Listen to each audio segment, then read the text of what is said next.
little thing going on in Europe. Oh, yes, the incident called the war. Yes. On inbound East Capitol Street, that was just after Kenilworth Avenue with delays there, reportedly back to about Benning Road.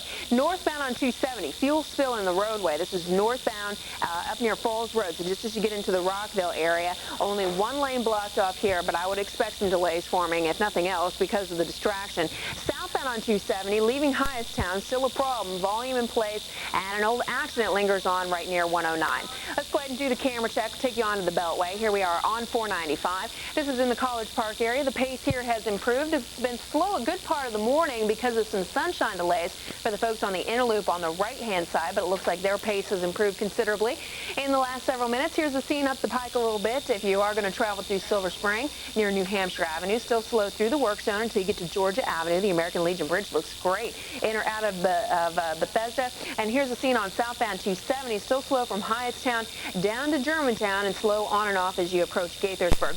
In Northern Virginia, northbound 95 through the lane shift in Springfield. It's still going to be heavy for you as you make your way up towards the Landmark area. This is the scene on 395 near Duke Street. And again, it's on and off all the way up to this point, Boundary Channel Drive. More news straight ahead.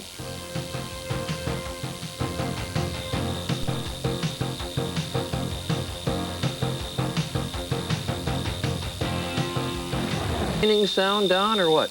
Yes, it was a how to describe it? It was a high-pitched, but it had a whooshing sound, not like a prop plane. Huh. And you didn't see anything actually in the air? No, I wasn't looking out, but we looked out immediately. You can see quite a lot of damage.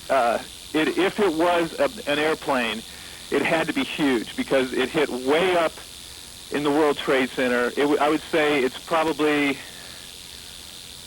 a good 5/6 of the way up to the top. There's a considerable amount of flame. There's damage on two sides that I can see. On the very north-facing side, there's where looks like is the largest amount of damage. There's a gigantic hole that encompasses a number of floors. I would say maybe 10 to 15 floors.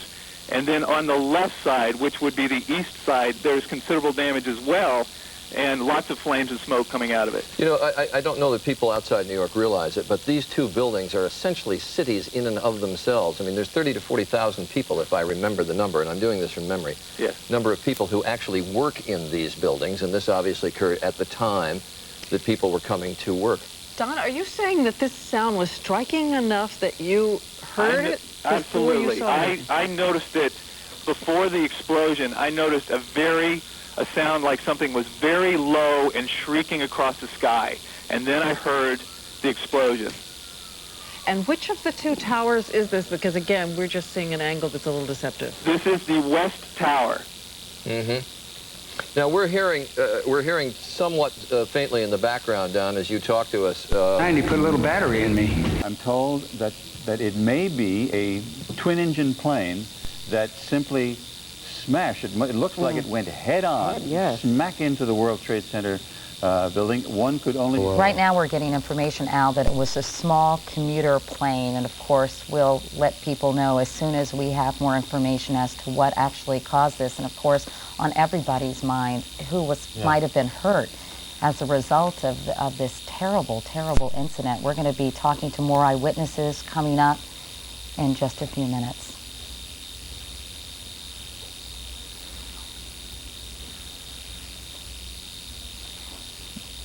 We're back at 9 o'clock Eastern Time on this Tuesday morning, and we're back with dramatic pictures of an accident that has happened just a short time ago.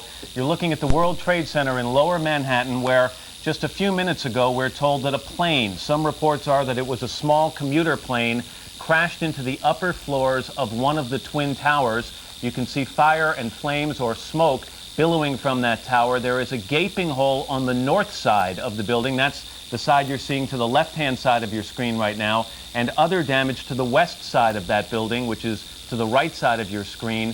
This, of course, happened just before the morning commute, before people were heading into their offices, and while I'm sure some people were already at work, immediately there's speculation or cause for concern. This is the World Trade Center that was the center of a terrorist bombing some years ago, so the questions have to be asked, was this purely an accident, or could this have been an intentional act? But either way, extensive damage has been done to this building. It also looks like there's smoke coming out of the east side of the building. That shot we just saw looks like white smoke billowing out the side of the east side of the building. Obviously, horrified commuters were absolutely devastated when they heard this explosion. We talked with somebody a moment ago about that, Jennifer Oberstein, and also another eyewitness, Elliot Walker, who is actually a producer here on the Today Show. Elliot, can you hear me? Yes, hi Katie. Hi Elliot, tell me where you are and what you saw. Well, I'm filled with hundreds of thousands of pieces of paper that are just sort of floating like confetti. The area is swarmed with emergency vehicles and sirens. Have you Obviously, we're very sensitive to this kind of thing in this neighborhood.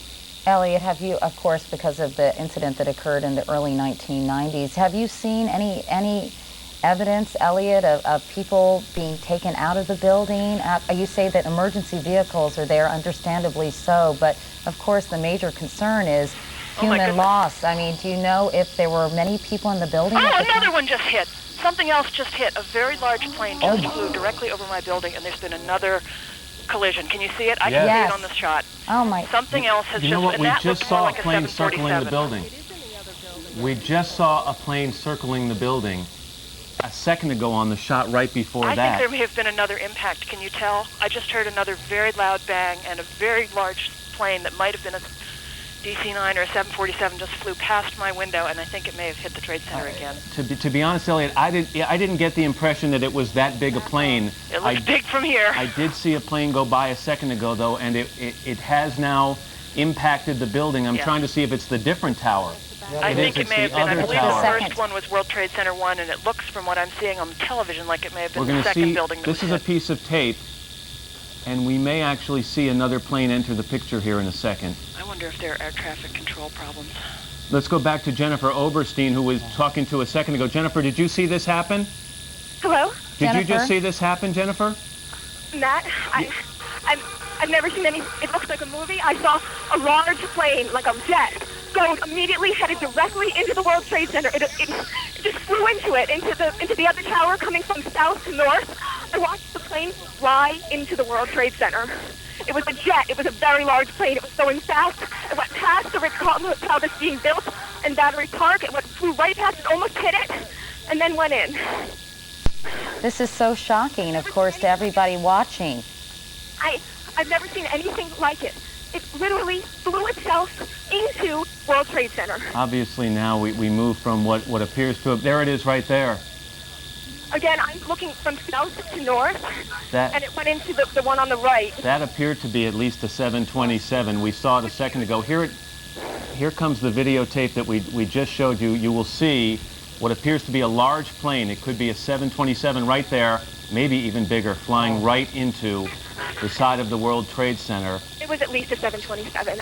It was a jet. I couldn't believe my eyes watching it right above me. And now you have to move from talk about a possible accident to talk about something deliberate that has happened here. We're going to immediately check with air traffic control in the area to find out if they had contact with either of these planes before the accident. But what we've just seen is about the most shocking videotape I've ever seen. What are the odds of two separate planes hitting both towers?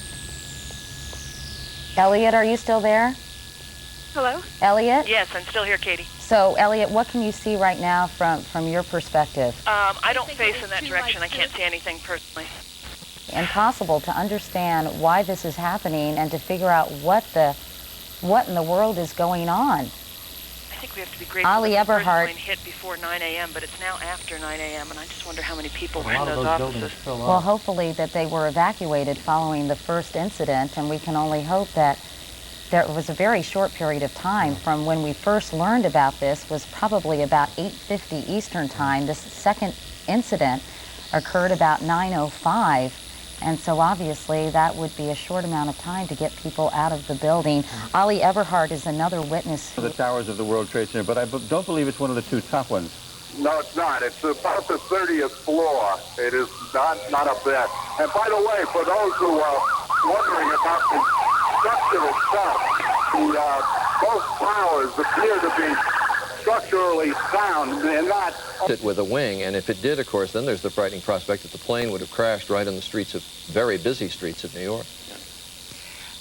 It seems, and this is a small hope, that the fire may have gone out from the first site. I don't know if we can get the camera in close or not. It doesn't mean that the smoke isn't still terrifying and deadly. Diane, I can see from here. World Trade Center building in New York City in Midtown Manhattan. Let's show you the pictures again, the scene from New York City. The second explosion came after an aircraft crashed into the upper floors of one of the World Trade Center tower buildings this morning. That happened just after 9 o'clock, the first incident happening about 8:45. Black smoke can be seen, of course, billowing out of the top of the building there. Again, we're not sure about fatalities, injuries, or evacuation orders surrounding that mecca of work in New York City this morning. We're watching and waiting for the latest information to come from authorities in New York City. It's a terrible scene right now. Yes, the towers look terrible. Wow. Wow. Miss Renault, are you still on with me? Therese Renault? Yes, I'm here. Okay. Can you tell us if the scene has changed from your vantage point? I would say from my vantage point right now, it's looks like there are very few flames coming out of the first tower. Still a lot of smoke. The second tower, we can still see flames coming out of the window, the north window, and a lot of smoke. A lot of smoke. The tops of the building are covered in smoke. And from your vantage point, you can't see anything of what's happening on the ground. No, I cannot. In New York, you are looking at this picture. It is the Twin Towers of the World Trade Center, both of them being damaged by impacts from planes. We saw one happen at about maybe 9 minutes before the top of the hour, and just moments ago, so maybe 18 minutes after the first impact, the second tower was impacted by another, what appeared to be another passenger plane. In fact, we've got some tape replay of that. Do we have the tape available right now? Here's the plate. Here is the tape. You see the plane coming in from what looks like the east side, and it blows into the building with the flames and the smoke billowing out the other side of the tower. It's hard for me to tell exactly which is the north side and which is the south side, but it appears it's coming out of the north side there. Incredible pictures. These happened just moments ago. And I believe we have someone with us on the line. Ira Firmer. We have Ira Firmer, the former NTSB spokesman, and you're watching these pictures as well with us, are you not? Yeah, I'm with you on CNN. What can you make of what we have seen, and particularly with this replay we just saw moments ago?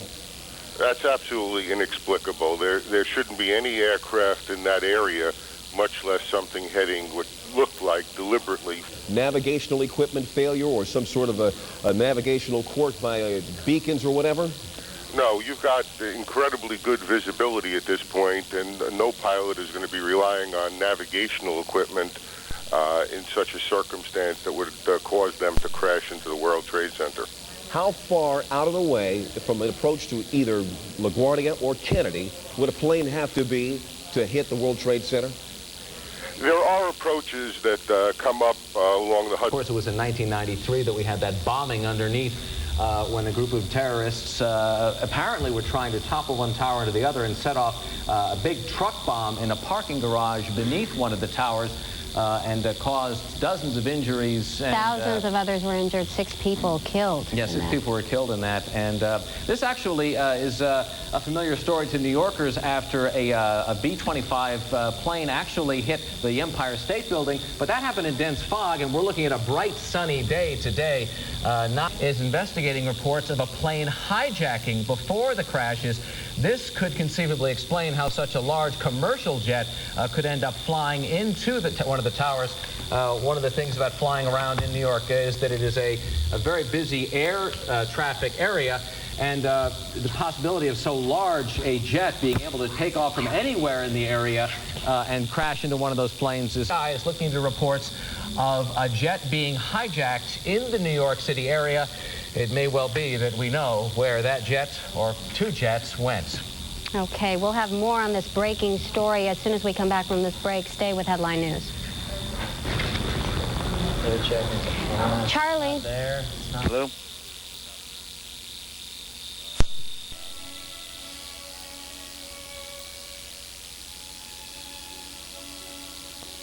And the by these fire trucks. So this is kind of a disaster that's still unfolding. Steer clear of the place. Certainly, yes, and I mean, if you do want to see this, you don't have to get all that close. Fuego que verán en pocos segundos. Según testigos, la primera explosión fue causada por un bimotor comercial que chocó cerca del piso 80 de la edificación y dejó una enorme grieta en la fachada del edificio. La segunda aparentemente fue causada por un jet de gran tamaño que volaba a baja altura. Hasta el momento no hay reportes sobre posibles víctimas en este edificio donde trabajan más de 40,000 personas y sabemos que a esta hora de la mañana, cuando ha ocurrido que parece ser un acto terrorista, cientos de personas estaban trabajando porque comienza la mañana en la ciudad de Nueva York. Sabemos que es un día muy ocupado, donde hoy se realizan elecciones primarias. No sabemos el monto de los daños, pero podemos ver a simple vista en estas imágenes que han llegado en directo desde la Gran Manzana después de este que sí parece un acto terrorista, cuando dos aviones han prácticamente atravesado el edificio, las dos torres gemelas. Sabemos que podrían dejar un sinnúmero de muertos. Sabemos que las autoridades están investigando en este preciso instante porque estos actos que parecen actos terroristas ocurrieron prácticamente al comienzo de la mañana en la ciudad de Nueva York, una ciudad que apenas despertaba. El FBI investiga en este momento una versión de un secuestro del avión que ocurrió aparentemente antes de estas dos explosiones que estamos viendo ahí, imágenes en directo desde Nueva York, en el centro del comercio mundial de Nueva York, o sea, el World Trade Center. Well, I'm going to continue taking it. I want to lose that 40 more pounds. I want to feel real good about myself. Like I said, I know I'll never be a supermodel. I just want to feel good about me. Today, I went to see my cousin. There is video that we're going to show you shortly of the second impact on Tower 2, the tower further back. That one coming lower. We're going to see that now in just a second. And here you're going to be able to see the size of the plane. Let's take a look at it. And you see it slowed there. And that's the second impact lower, we believe, perhaps in the 50th, 60th floors. A large plane in Lark, also another development, perhaps related to... Intelligence officials, Katie, there appeared, at least to their knowledge, to be no specific threat involving hijacking airliners or any attacks on buildings in the New York area. U.S. intelligence officials report this morning that there are, they constantly are hearing about threats, possible terrorist threats against American targets worldwide. But as far as they know this morning, they had no early indications that anything of this nature could have occurred. Pentagon officials are already calling this a terrorist attack. They say that they have not yet ordered the scrambling of any military jets. If National Guard were to be scrambled in that area, that would be at the order of the governor. Now, of course, the president does have the authority to scramble American military forces in defense, but there's a problem here. What now do you defend against exactly? If you put warplanes in the air, there's always a danger that they could misidentify a pilot's intention. Susan? Although I believe, according to officials here, I just wanted to tell you guys, if you want to continue, are now off limits and restricted. But so far, the U.S. military and Pentagon officials are scrambling to get as much information as they possibly can to determine what course of action, if any, the U.S. military would take. But Mick, they are describing this as a terrorist attack right now. There are some officials here in the Pentagon who are calling this an obvious terrorist attack based on very preliminary information. The information that intelligence officials are getting in terms of a possible hijacked plane, and of course the very horrifying video of the plane veering into the tower itself is a clear indication to everyone here that this is not an accident. All right, Jim Miklaszewski, thanks. And of course, the coordination that took place to have two planes hit the towers within 18 minutes of one another. Let's go back to the White House now. Bob Kerr is still standing by there. Bob, what can you tell us? Well, Matt, it was interesting to listen to Jim Miklaszewski there from the Pentagon. Is in the building. We do know... We're listening in the background. At this time, all elevators are out in both towers, according to the rescue workers on the scene. They put out an urgent call for Scott air packs because they're climbing smoke-filled stairwells. They've got to go very high up to get to the target locations And they're talking principal government buildings in the city. Aircraft? Yes. The one at the lower level? Yes. And what actually do you see? There's an object that doesn't fit with the line of the building that seems to be protruding, and that's what's on fire. We're getting a look at the building right now, and I must say the smoke seems to be obscuring our view. Am I still connected? Winston, this would support probably what Libby and you both said, that perhaps the fuselage was in the building that would cause a second explosion such as that. Well, that's what just happened then. That certainly. Yeah, people are running. We're getting word that perhaps. Okay, hold on. The people here everybody's panicking. Keep in mind that the collapse. Now, actually, we've got another eyewitness for you. Joining me is Terry Cohen. You were actually working right near the Pentagon. Tell me what you saw. Well, we were outside. We were in a little construction trailer, and we were sitting having a meeting, and we heard this boom. The building shook. The ceiling tiles fell out of the ceiling, and we ran out. We kind of dazed, grabbed our hard hats, ran out, and there was just smoke. You couldn't get to. We tried to get to where it was to see what it was. You couldn't get there because it was just thick. You couldn't see anything but just smoke. And we were just, it was 2 seconds after it happened, and we just sort of, people were screaming, run, what is it, what is it? So we headed away from the building, not knowing where to go, and there was just confusion everywhere.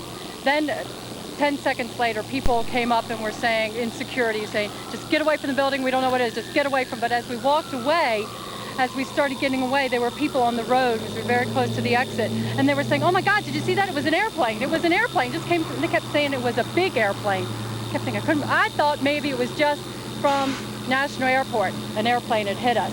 15 minutes later, there was a terrible explosion again, and we just went through the tunnel and away. What were you being told by security personnel, or were you being told anything? We weren't being told anything. It was chaotic. People were just running. There was a security guy just saying, screaming to me, run! I said, but where do you want me to go? He said, just get away from the building, because you didn't know where to go. So we were fenced in. We were only about 100 feet away from it. We were fenced in, ran out the only gate that was, and just walked away from it. Well, actually ran away. It was very loud, very crazy, and very smoky. And I would assume, like a lot of people in this area, you're basically stuck here at this point. All of the roads are shut down. It doesn't look like anybody's being allowed to leave the area. The cell phones are down. You can't get away. You can't get to your cars. We've been walking ever since the beginning, and we've just walked in circles. I bet we've walked 2 miles. You can't use your cell phone, and you really can't go anywhere. So we're stuck here. We don't have any information. Did you ever think that you would be in a situation like this? I mean, this is the Pentagon. This is a very secure building. It's a building, a symbol for this country. Did you ever imagine in a million years that something like this would happen? You know, the funny thing, when I came here, I work in a lot of secured buildings, and that was the first question I asked. Where is the alert sign? There's always alert sign. And I walked this building all the time. I kept thinking, where's the alert sign? It went in the new wedge, the old wedge. I couldn't find it. So I asked a judge. I asked somebody with a military uniform, and he said, oh, this building's so safe, we don't post that. So I felt very comfortable in here, where in other buildings I do work, I do keep up with what was at least a possibility that that train was not going to leave the station, and probably 15 minutes later we were off the train, out of the station. Would strike the United States in the United States. And the only point I'd make today in the middle of a tragedy, I think we first have to take a deep breath and recognize how big this tragedy is for the American people. That I don't think we have to become paranoid. I don't think we have to go into a bunker mentality. But for 8 years, we have said publicly that bin Laden is a major threat to the United States. And yet for 8 years, while we have launched Tomahawk missiles and done other things, we haven't taken him as seriously as he has taken us.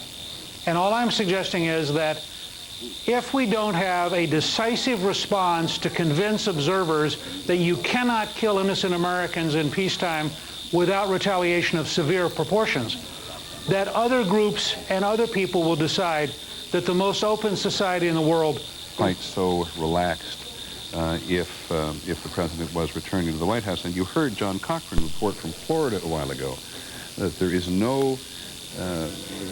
nobody's told him where the president is going to land on his way back. In fact, he does traditionally land at Andrews Air Force Base, and we have no idea precisely where he is going to land. And But there is no doubt at the moment that authorities are on alert from coast to coast still. All air traffic halted. All high-profile buildings in New York City, certainly in the District of Columbia, all of the national buildings have been evacuated. It's certainly been true in Chicago. The Sears Tower of Chicago was evacuated. So were the tallest skyscrapers in Boston, Cleveland, and Minneapolis, and the Space Needle as well in Seattle was closed. Military bases all across the country went on alert, on a variety of stages alert. In Washington, military personnel were put on what's called alert level Delta, which is the highest possible alert status, and military personnel throughout the country were put on Charlie threat level. For people who follow those things, we say them often without knowing what they mean, but they're both pretty high states of alert. There was extra security put in place at the Department of Energy's nuclear weapons and research complex in Oak Ridge, Tennessee. They put in extra security at the Los Alamos National Lab in New Mexico, and among the other places at Fort Detrick in Frederick, Maryland. This is to give you some sense of the magnitude. We're looking at a limited amount of picture of New York City and Washington, but let me go on with this list of what people did across the country today. In Louisiana, the state police urged all petrochemical and pipeline companies to be on alert. In this particular tension, a target which people who study terrorism believed which was vulnerable. In Los Angeles, all of the police in Los Angeles went on tactical alert and mobilized their anti-terrorist division. You recall before the World Trade Fair, the World Trade meeting that was held up in Seattle, one of the last times the system really worked and everybody efficiently was when they caught a guy coming across the border from British Columbia and Canada with a view to blowing up the Space Needle, I think it was at the time, in the Space Needle in Shower in essence at 11:40 in the morning. This is the Beltway Outer Loop before Telegraph Road. This traffic is very slow all the way to the Woodrow Wilson Bridge. There are no accidents. We've been getting a lot of calls, people wondering whether the bridges, the Wilson Bridge and American Legion Bridge, are open. They are indeed. Let's look at the 14th Street Bridge up 395. And a lot of folks notice all the pedestrians there on the side. Now, we were told that there was absolutely no traffic being allowed across the 14th Street Bridge inbound. Obviously, coming off the GW Parkway, some traffic. These folks are either going into town or out of town. The outbound 14th Street Bridge, the outbound Memorial, ceased operations at this point. And we'll keep you updated on that. As far as the rush hour, or what we have now is a rush hour, everyone's just going to have to take it very, very cautiously. Additional time, obviously, tensions are running extremely high. And we'll be here as often as we can to keep you updated. Back to you. All right, Jerry, thank you. We appreciate it. As we said, United Airlines has confirmed one of its flights has crashed near Pittsburgh, Pennsylvania. That happened around 10 o'clock this morning. It was en route from Newark, New Jersey to San Francisco. It is not known whether that crash is related to the others this morning, the two planes that crashed into the World Trade Center and one that crashed into the Pentagon. But a few minutes ago, a Pittsburgh television station spoke on the telephone with reporter Rick Earl, who just received some new information about this crash. Yeah, David, I just spoke with a 911 operator at the emergency dispatching center in Greensburg, and he tells quite an amazing story this morning. He says at about 9:58 this morning, his center, his emergency dispatching center, which is based in Greensburg, received a cellular telephone call. That's a potential problem for the officials that Let's are still go to David Schuster in Washington. Thank you. Let's go to Logan Airport in Washington. This is a security news conference. Logan Airport. We've closed the airport to all arriving and all departing flights. We've increased our security measures. We've shut down all the construction sites within Logan Airport, both airside and landside. And we've shut down all security checkpoints and removed all passengers who had been previously screened out into the non-secure part of that may have had families flying on those flights that we've had various reports on to call these following numbers. American Airlines. North, but when the first tower, the one that actually was that you saw, was the second tower hit, but the first tower to collapse fell, then it was mass chaos, and there were thousands of people running up the streets. This billowing cloud of dust and debris came washing up over here, four blocks away, which only exacerbated the chaos of the moment. And then from then on, from the time that the first tower collapsed, there was just the street here, Church Street, was just full of people covered in dust, holding their handkerchiefs or papers over their mouths to try to breathe, moving northward away from this area. That stream trickled out, and then when the second building collapsed, once again there were more people, but this time when the second building collapsed, I witnessed firemen who were helping one another, struggling up the street, covered in debris. There was a police officer who was being carried by two other police officers trying to get out of that area. So there was obviously a lot of collateral damage with the people around that area. I would say even not just at the base of it, but for them to have gotten to my point that quickly, they would have been injured probably 2.5 blocks away from where the towers fell. Don, thanks very much. Don't go away, because you've helped us appreciate at ground level what, as I said before, seems almost surrealistic when you look at it on television. In terms of people getting out of the trade towers, do you have any sense at all? Have you heard anything, even anecdotally, from the cops about how many people managed to get out of the building before they collapsed? No, absolutely not. But you can imagine that the World Trade Centers, I'm not sure how many elevators exactly they have, but I have been in those buildings, and I think there are around 20 elevators in each. If they shut down immediately, you can imagine the people who would be streaming down the fire escapes and the stairwells. There's also, I don't know if it was the case now, but I do know that one of the towers had a major elevator that went all the way to the top that was malfunctioning and has been malfunctioning for at least a month. They've been having a lot of trouble with that. Not that that would have made any kind of difference, of course, once those elevators shut down. As soon as I imagine the fire alarms go on and that kind of thing, it's de rigueur that the elevators are not to be used in that situation. If the elevators go all the way to the top, and that's where the extent of the damage was at the very top of these, there's probably no way that anyone on the lower floors was able to use elevators. So they were all going down the stairwells, and one can only hope that there was quick enough reaction that they did get clear away, that they did not stop at the base. Thank you, Don, very much. You know, somebody said, looking at the Pentagon this morning, that it reminded them of World War II. Clearly a person too young to remember World War II. But as you look at these scenes, you can feel absolutely clear that you're looking at the results of the United States at war with angry and vicious people who will do in the future, as they have in the past, whatever they can to get at the United States, this huge presence in the world, with any number of enemies in the world, with any number of people who feel the United States has messed up their lives or their countries or their movements or impeded them from something. And so, in fairness, without being too carried away with it, we're looking at pictures from a war zone this morning. Not a picture, something that looks like a war zone, looks like an old war zone, but is a picture of a current war zone in this endless battle between the United States and its enemies. Usually small groups of enemies. We're talking in countries to some extent here, but we're talking about the most unconventional form of warfare that man engages in, which is terrorism.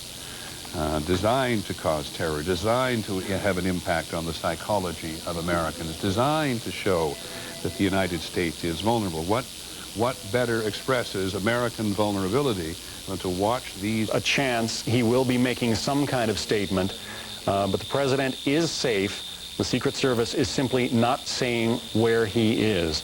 Also, the minority leader of the Senate, Trent Lott, and House Speaker Denny Hastert, we know have been taken to safe locations as well. Let's get an update on the situation in Manhattan. Molly Falconer is at St. Vincent's Hospital. Clearly there have been perhaps thousands of casualties today when those two towers came down. Molly, what can you tell us? John, this is a hospital under siege. This block is under siege. Police have got the entire area blocked off with what looks like police barriers. So far, we have about 152 people who have come into this hospital. People are out in... Lost communication. A lot of panic, a lot of emotions. What was it like? Some people, I got the chills. I was very nervous, and there was a lot of confusion. The teachers were telling us that it was very scary because they had watched it on TV, but we didn't get to watch it until a couple hours later. So it's crazy. Okay, all right. All of you, thank you. Stay safe. Will Thomas here at Woodrow Wilson High School in Northwest Washington. Now back to you. Okay. We do want to go now to Jim McNally, who is with Metro, to give us an update. Jim, can you hear us? Sure can, Lark. Thanks. As you travel out of downtown, obviously, as you guys have been talking about, there's a lot of traffic in the downtown area and gridlocked in a lot of cases. Part of the problem has been the closure along the mall. Constitution Avenue had been shut down as people tried to come into the city, so that was shut down. You can get out of town now by way of 395 and the 14th Street Bridge. The main and the express lanes are open to outbound traffic. You can see in this camera shot people on foot. There are people that are walking out of the city across the 14th Street Bridge. We suspect these are people that are trying to get to the metro system, or folks that may frankly be a little frustrated with trying to get out by car. The metro system, as far as that's concerned, is operating. However, trains are not stopping at these stations on the blue-yellow line, Pentagon, and at National Airport. And on the red line, trains are not stopping at Union Station. And again, you cannot get into the city by way of 395. That's closed at the Beltway.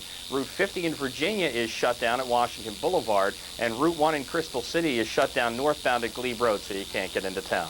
Back to you guys.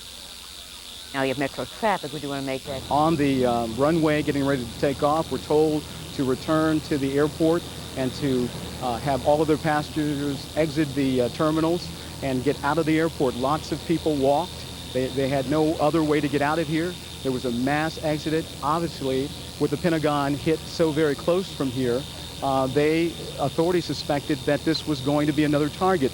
They brought in some giant fire trucks with foam in them. They brought in other emergency equipment to prepare for any possibility. Security has literally shut down this airport. No one can get in, no one can get out at this point other than the people who are being evacuated. But at this point, as you can see, there's a few cars literally down by the, now we're seeing some people running. We're seeing we're seeing a security official telling people to put throwing hands down, hands down.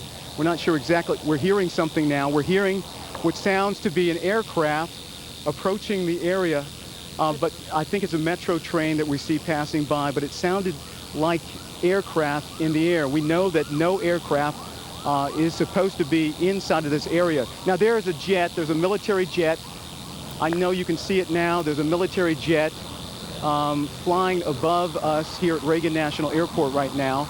Obviously, we're hoping at this point that this is a U.S. military aircraft flying right above Reagan National Airport. He is climbing in altitude. We don't know where this aircraft came from, but this aircraft obviously on a mission somewhere, leaving this Reagan National Airport area very, very fast. Now circling back, it seems, toward us. We've had a very tense situation here, as I said, at Reagan National Airport. The entire airport not only shut down, but evacuated. We know that airports all across this country have been shut down, but this airport here at Reagan National, so close to the Pentagon, has been evacuated. Debris from one of the planes on the street, a huge gear at one point, looked like a piece of an engine at another point.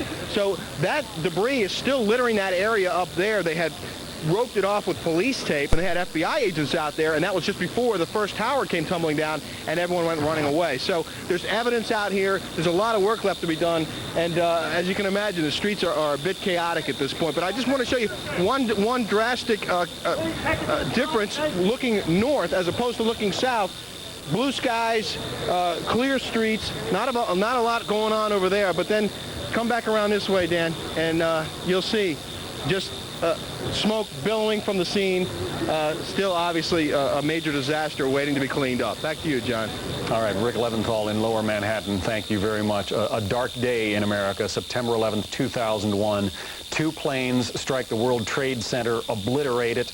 It has collapsed. Another plane hits the Pentagon.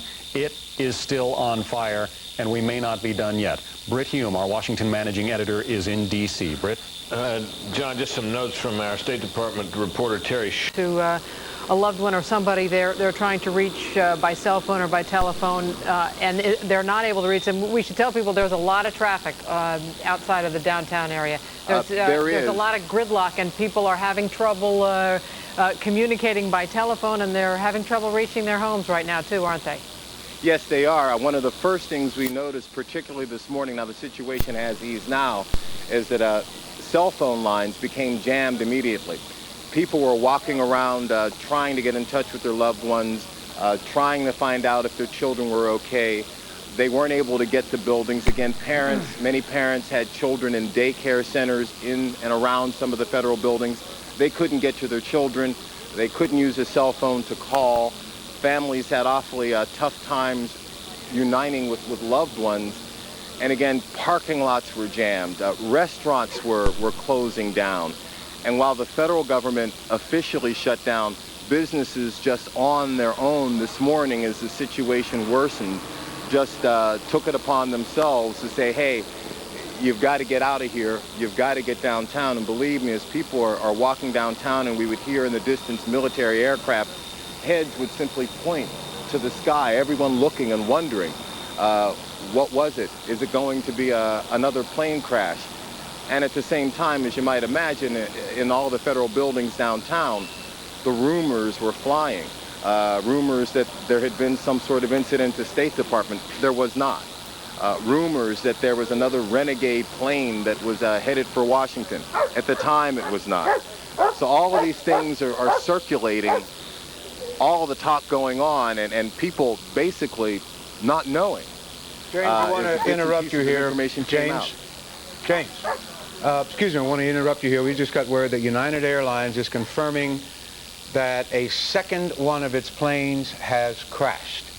We don't know where. There was no word on where this plane crashed or from what airport it took off and where it was bound, but United Airlines says a second of its airliners has crashed somewhere. We'll have more information on that as the information becomes available. We're told that the plane was out of Chicago. What was it bound for? Do we know yet, Jimmy? We don't know where the plane was bound, but a second plane has crashed. United Airlines confirms. We'll tell you more about that. Jim, I've actually...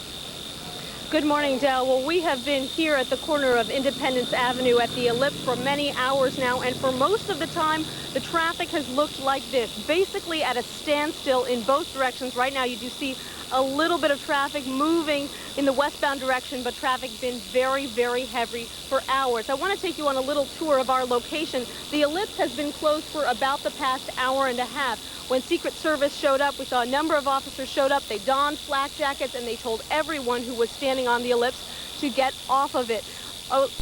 Past us, you can see the White House, and I don't know if you'll be able to see it from our cameras, but there has been a vastly noted increase in security on the White House grounds, both on the South Lawn and on the roof of the White House. Now, when this all first happened, hundreds of people began gathering on the Ellipse, both tourists and people who had been evacuated from their buildings. They were coming up to us, asking us if we knew what was going on, and at times, dozens of people were actually gathered around our monitors. As you can imagine, a lot of tourists here on the mall, a number of people we spoke to who are from New York City who wanted to know what was going on with their loved ones there. Now, as far as traffic is concerned, we do have some information to tell you about if you are trying to get out of town. Right now, the 14th Street Bridge is closed, and afternoon traffic patterns are now metal and glass. We don't know how many people were in the building at the time. It was shortly before 9 a.m. and we heard from one eyewitness that there are people going to their offices and in the building at that time. People on the ground just shocked. Some were caught with flaming debris and were burning, and others came to their rescue. The mayor of New York, Rudolph Giuliani, says he fears a horrendous loss of life, a horrendous loss. A fire marshal, Mike Smith, up in New York, says everyone was screaming, crying, running cops. People, firefighters, everyone. Mike Smith, the fire marshal, said it's like a war zone. There are many injured. We saw people jumping from the buildings trying to save their lives, a futile attempt from that high up. About an hour after the explosions at the World Trade Center, the Pentagon, the west side of the Pentagon, the world's largest office building, was struck by a plane. Conflicting reports that it may have been a corporate jet. Others saying that they saw markings that this was an American Airlines plane, maybe as large as a 737, 747, whatever. A plane did go into that building, created the flames that we are looking here at live. cavernous hole in one side of the Pentagon as well. Mayor Tony Williams and senior police officials have been meeting. Out of that meeting, all district government offices are closed and public safety personnel are on heightened state of alert. The mayor was meeting with the key police department officials and other city officials at the Reeve Center in Northwest Washington. The entire Reeve Center is a restricted area with only authorized personnel being allowed into offices of the D.C. Emergency Management Agency. Pictures taken earlier, but still very much on fire. The damage there perhaps not as severe as it is at the World Trade Center, but clearly America is under attack. I want to bring into the conversation a man who long planned for and never experienced this kind of event. Howard Safer, the former police commissioner and also fire commissioner, if I'm correct, of the city of New York. You got to be wondering about the guys who you once commanded both on the fire and police departments, who are no doubt trying to help people get out of those buildings when they came down around them. Well, it's incomprehensible. We planned for all kinds of terrorist attacks, biological warfare, chemical warfare, but nobody envisioned two commercial airliners slamming into the World Trade Center. And I can tell you that although New York has the greatest emergency services in the world, they are being strained by the triage, by the number of injured, and by the requirements of this disaster. I'm just guessing that most of those, clearly there would have been glass falling. We even had reports of people jumping out of the upper floors simply because they couldn't tolerate the smoke anymore. But a lot of your people would have been gathered.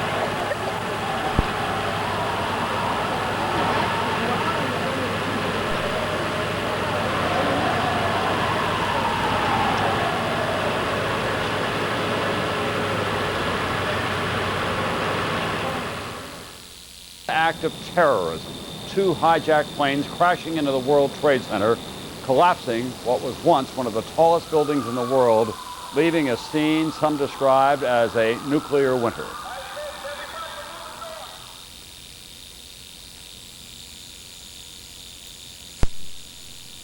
Good evening, everyone. It was one of the darkest days in America through the day and into the night, and it is not over.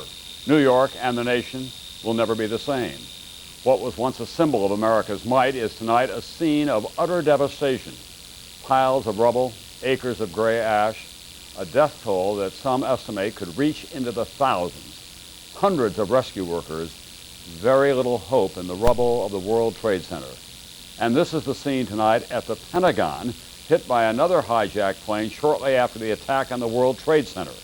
The Pentagon says it does not yet know how many people were killed or injured. President Bush, facing the first and largest crisis of his presidency, one of the largest crises of any modern president, first got word of this attack while he was in Florida today. He then flew to a secure underground bunker near Omaha, the Strategic Air Command headquarters, before returning tonight to the White House and an address to the nation at 8:30. In a brief... Tom, the president is now preparing his speech to the nation. Aides tell us it will be a message of resolve and reassurance that our nation has... Nuestro equipaje de mano pasa por un detector de metales. Todas las maletas pasan por algún tipo de seguridad. En algunos aeropuertos, incluso después de que pasa la primera parte de seguridad, hay una segunda.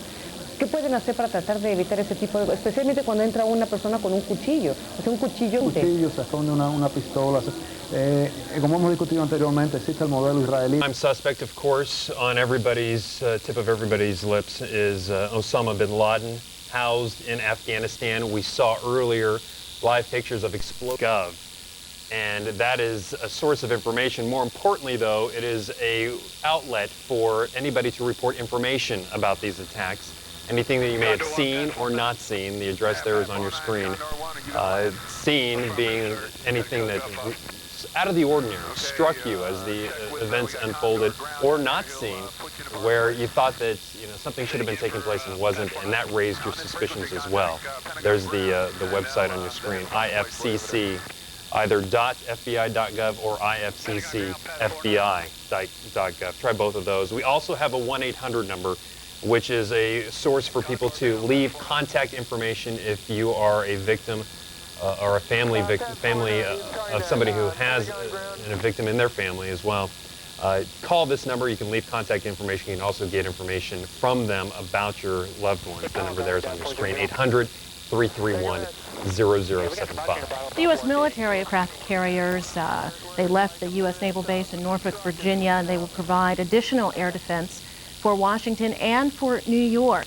And as you know, there are warships that are now headed toward the harbor in New York as additional backup as well. You know, when it comes to trying to track down who is responsible for this, obviously very early in the stages of tracking down those who created such a havoc across the eastern seaboard here.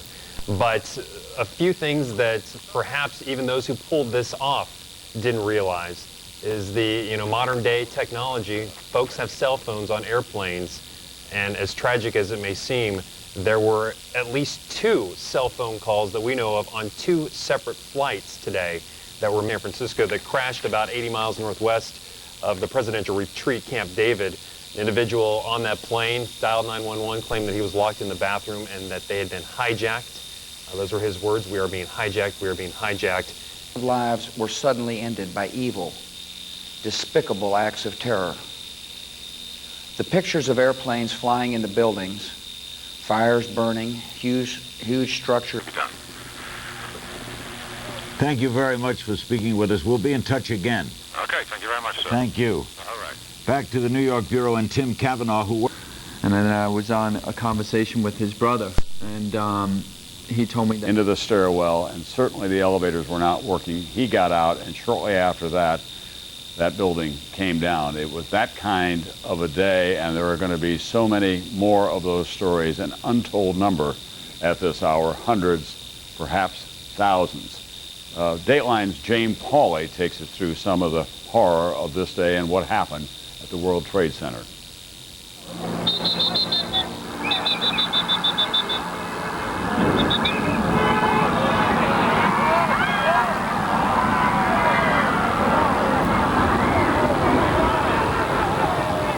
The mighty World Trade Center tumbling down. Oh, no! Oh, my God! Everyday New Yorkers had to run for their lives. How fragile the city seemed today. We deployed a team of Dateline staffers to bring us images of a city under siege on handheld digital cameras. What I saw today on the streets of Manhattan really were the extremes of New York. It's the best and the worst of people. I got 20 blocks away when the smell and the taste really hit me. Way in the distance, the huge cloud on the horizon, but I could taste and smell something that was like the worst electrical fire ever imaginable. They brought us a startling glimpse of what it was like to be at ground zero of a major terrorist attack. What's it like down there? Saved 6 people. I tried my best to try to save everybody. First, get away, then get home. Businesses were closed and buildings evacuated. Thousands upon thousands were left to negotiate a maze of closed streets and suspended services.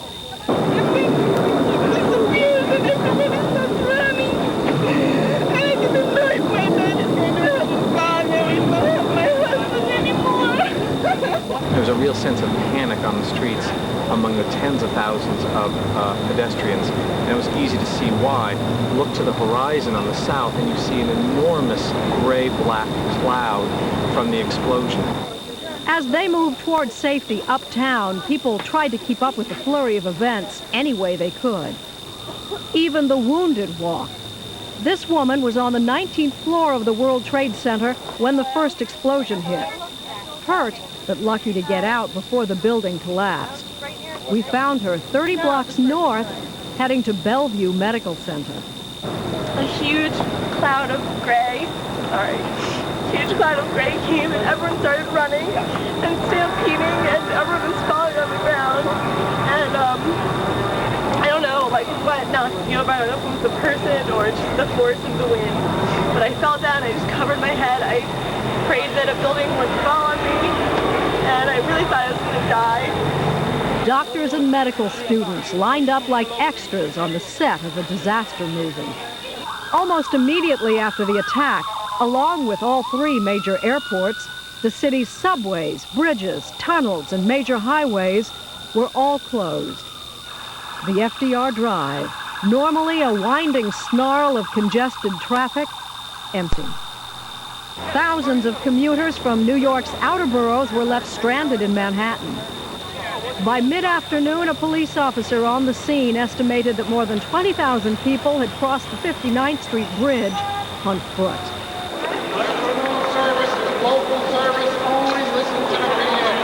Meanwhile, Grand Central Station was jammed, but the trains were running until noon. I remember standing in Grand Central and watching a man and a woman feel relief. I felt their relief to see each other again. After people had been managing to get out for about 15 minutes, all of a sudden they announced that they were evacuating the building, and people were ordered to get out immediately, and workers in their orange vests were running for the exits, and we didn't know what was going on. We just ran with them. Confused passengers poured out of the building after a bomb threat. It hit me that this building really could blow up, and I was scared. I was afraid that the building literally could blow up underneath my feet. All around the city, it was a mass migration of hundreds of thousands of people, but uncannily quiet.